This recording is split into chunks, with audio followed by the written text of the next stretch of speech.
I went to school to be a physical therapist, and I loved being a therapist. It was 6.5 years of school, $250,000 invested into my education. And the act of performing therapy and helping grandma walk again after surgery or stroke or whatever it is, or whatever it was incredibly rewarding to me.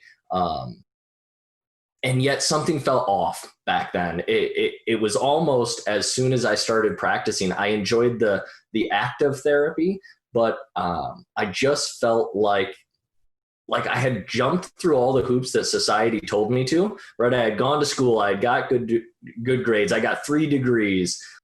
And when I quote unquote succeeded, it didn't feel like I thought it was going to.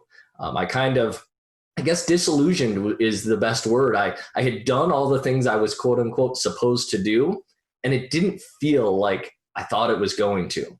And this was going back probably to, well, I graduated school in 2006. And so you actually got a job as a physical therapist after school? I did. Yep. So I went to school for 6.5 years. I practiced for a grand total of about 4. So the all true accurate joke is that I almost made my money back on my education. Dude. So I'm listening to you, Peter, you know what I'm thinking right now too. I'm like, dude, this guy is like another me.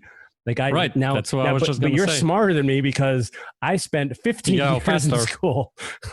And I got 4 degrees. So like you're clearly the sharper one of the two of us here.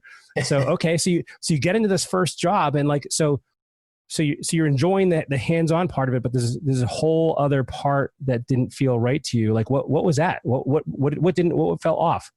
Yeah, for me, I think it was this punch in the clock kind of thing. It was this lack of autonomy where I wasn't in control of my own time, right? And it all came to a head. So when I started practicing, there was the excitement, and for several years, that's what allowed me to get to the 4-year mark as a therapist. But the truth is, I knew from the beginning that I wanted to, at the very least, supplement my income with other things like real estate investing. So within 6 weeks of graduating, I had bought my first duplex. And I started down the path of becoming a landlord and did that for several years before I transitioned to my current strategy. But what happened was, as time went by, I realized that I wasn't being true to myself. I was just punching the clock.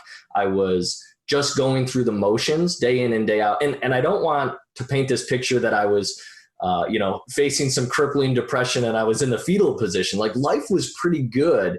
Like, I had married the girl of my dreams. We've been together, now over 20 years, if you can believe that. Dude, would you get married at like 5 years old? Like, what the heck? Well, I said we've been together. We've only been married for 11. But we dated for close to 10 before that. We were high school sweethearts. I was 17 and she was 15 when we started dating. So, dude, that's amazing, man. Because you look, you're super young, man. Good for you, dude. Wow. It's the lighting. And that's Mojo's excuse.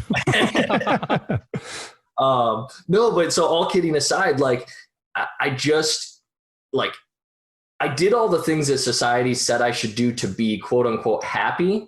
And I wasn't unhappy. I just knew there had to be more. And so I started looking into this real estate thing, and this was pre-Life and Air. So I was still to some extent subscribing to the more is better. And I was holding this financial finish line out there as my key to success. And that drove me to achieve some good success, but it was a race I ultimately learned I couldn't win. And we'll probably talk more about that later. But long story short, I knew something had to change when my wife and I were on vacation in Costa Rica. And back then what we did with we took vacations. We no longer do. Now we travel. And the reason I make that distinction is because the word vacation means vacate.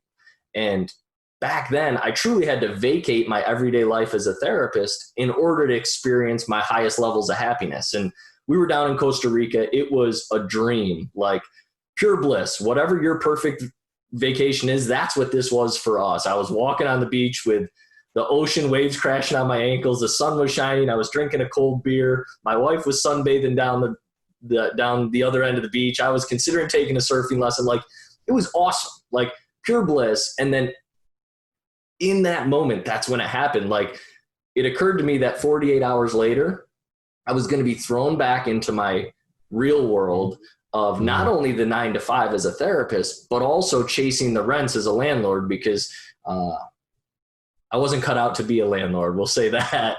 So I was, it occurred to me in that moment that the thing that was off in my life is I had set it up, not on purpose. I had done what people told me I was supposed to, but I had unintentionally set it up in a way where I had to escape my day-to-day life to be my happiest. All right. I think that's a common denominator from a lot of entrepreneurs who actually end up in Lifeonaire, you know, and some of those who actually change their careers because you notice something is off. And I think this is a really important thing that you mentioned about the vacate, right? And what it meant for you, because I think that's like one of those moments that people kind of like experience. So you've experienced this, you got home. Did anything change after, or what happened next? Yeah, so this was, just to set the timeline, this was 2011, and my wife and I came home, and I vowed that I was going to do something different. The physical therapy, it was paying our bills, but it wasn't filling me up. And it was to the point where it was impacting my ability to be the husband I wanted to be. We didn't have kids at the time, but it was to the point where something had to change. I knew that. And so I decided I was going to find a better way. And that's ultimately when I started to explore, and soon thereafter purchased my first storage facility, which again, we can talk about at another time, but